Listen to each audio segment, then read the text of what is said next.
still ongoing. He initially got an opinion that he should not play again, but then got a more favorable second opinion and is now awaiting the results of a third. And according to the New Orleans Times-Picayune, Payton said Adrian Peterson missed the last 3 days of OTAs. Nothing serious, however. He got his workouts in and should be back in time for minicamp. Not everyone wants to speak on the record, but when we don't know it's you, what will you say? That's the question today. In Mike Sando's piece on ESPN.com, NFL execs anonymously grade every team's offseason. There's typically a different level of candor when one's name is not attributed, and that does appear to be the case here. So I will introduce our distinguished panel to help us make sense of all this, if you will. We're going to reveal some anonymous quotes and then try to figure out who it was who said it and perhaps why. We'll tell you if we think it makes sense. So with that, here is anonymous quote number 1. Oh, God. They're signing all these players, like 11 guys, and they're all B and C level players. Dude, did you know you're signing a bunch of league replacement players at $1-2 million a year, maybe even more with the $4 million fullback? You can draft a replacement player at the league minimum in the 4th round. Why are you spending? All right, here it is again, because we were talking. Here we go. This is what anonymous executive. And I don't think that was the anonymous executive, by the way, but we have some nice stand-ins. I'm going to give you 3 choices. It's multiple choice. Don't always take C. A is the Bills, B is the 49ers, and C is the Chiefs. And you will each make a choice. Who is this about? Take a minute to think. It's like Jeopardy. You have a second. 3, 2, 1. 1. There you go. B, everybody. Okay, the 49ers. Why? Well, you look at their quarterback situation. You go out and you get guys who are that level player, and then you're signing some other names that you're just filling roster spots with, and so that was just why I picked it. All right. Well, guess what? You're all right. That's the $4 million fullback is Kyle Juszczyk. So I mean, that gives it away right that's there. a little bit of tip of the hand. This is why Lou's so smart. See, right? He has his little notes. All right. Let's hear anonymous quote number 2, shall we? What they tried to do was rebuild the backbone of their team, the rank and file. Did they do that? Maybe they did, but they didn't find the superstars that get you to 13-3. I'm not sure anyone can do what they did in 2010 and 2011. The odds are against it no matter how good you are. All right, there's some clues in there. Here is the quote, and your choices are A, Seahawks, B, Bengals, and C, Ryan Clark Steelers. All right, take a minute or a couple seconds. All right, ready? 3, 2, 1.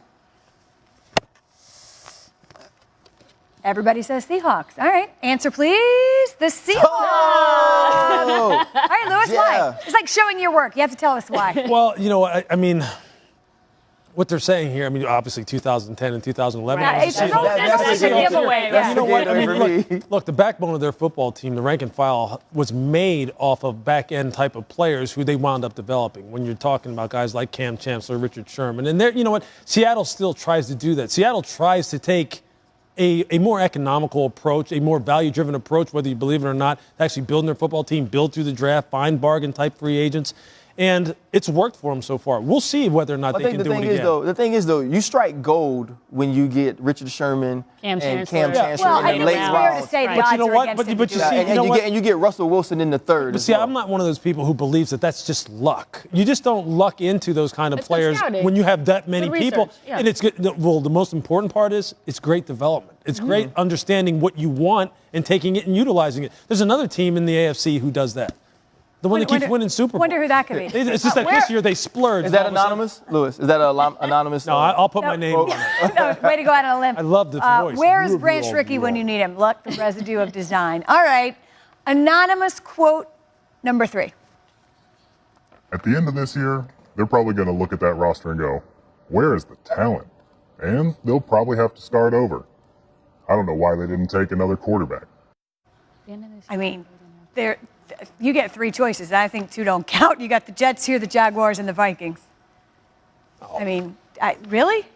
3, 2, 1. Yeah, put the A up there. It's got to be the Jets. I mean, and the answer is Yes. But I wanted it to not be the Jets, though. I know you want it. We So beat up does on them every Jets yesterday. fan on planet Earth. You know what's interesting though? If you look at it though, if they hadn't made the comments about when you're going to look at the rest of the roster and go, where's the talent at?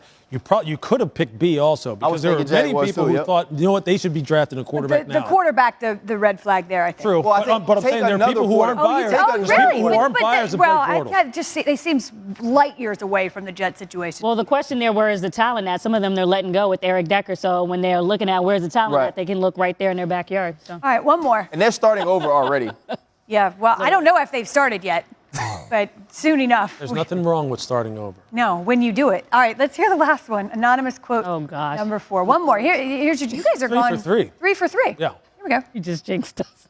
I'm going to miss it now. I'm going to get this. Are they better? I'm not saying they are, but one of these years they're going to go like 10-6. I don't think it's this year. I think it's when they get great play out of their quarterback. The voices are priceless, as if we were going to figure it out. It's okay. All right, Chargers, Eagles, Jags. All right. Josina. Josina Josina. She's waiting on the answer. She's waiting on. I was reading. She cheated. All right, why the Jags here? And I like that y'all used Josina for the voice, too. Yeah, I don't think they did. It wasn't you, really right? I was so caught up in the fact it sounded like Mickey Mouse. I was like, wait, what? I can't even understand I the think, quote. you know what, every year, and you know what, the anonymous person there has a little bit of a point, is that every year we talk about the fact that the Jaguars have added a lot of talent on their 53-man roster. A lot of guys that individually, when we look at where they came from, whether it be through free agency or the draft, that we like how these players are. The one thing that continues to sink this football team, besides underperformance by some of these guys, though, is the quarterback position. And until they get that squared away, they're not going to come close to being 10-6. And the rest of the AFC South is leaving them behind. Yeah. So they better get that figured out. And there's definitely no excuse here. You got both Allens there. You're stacked at running back. On the defensive side, you should be able to. adding very young and talented pieces. You should have plenty of time to rest on the sideline. Yeah. So there we go. Who do you want to do your voice if you give an anonymous quote? Miss Piggy. Miss Piggy. Lewis? James Earl Jones. Oh, that's a good one. Oh, yeah, I wanted mine to be Darth Vader. Oh, of course. I don't want you to be able to tell. I could have guessed that.